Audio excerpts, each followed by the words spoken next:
지난 2014년 세월호 참사 당시에 선체에 실려있던 차량들은 인양 이후 원인 조사 등을 이유로 목포 신항부두에 거치돼 있었는데요.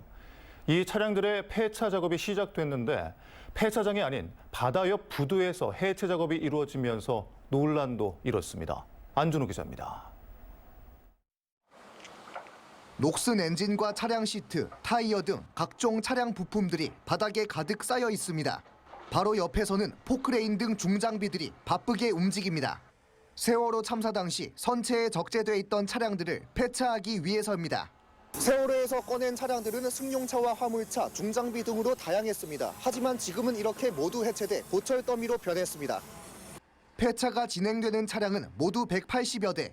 그런데 환경오염과 안전 등의 문제로 허가된 폐차장에서만 폐차해야 하는 규정과 달리 차량들은 모두 목포 신항만 부두 위에서 직접 해체되고 있습니다.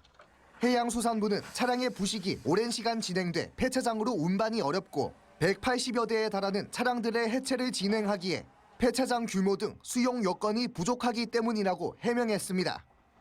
폐차장들이 다 영세하잖아요. 공간도 많지도 않고 조금 장소가 협소하다고 해서 거기서 일부 작업을 진행하는 거예요. 부식돼가지고 들 수가 없습니다. 그리고 또한 해수부하고 입찰할 때 여기 현장에서 작업해도 괜찮은 걸 하고. 실제로 해수부는 지난달 거치 현장 보관 폐차량 처리 용역을 지역 내 폐차장에 맡긴 상태. 차량들이 이미 말소 처리됐고 폐차 작업 일부를 부두에서 진행하기로 업체 측과 협의한 만큼 문제가 없다는 입장입니다.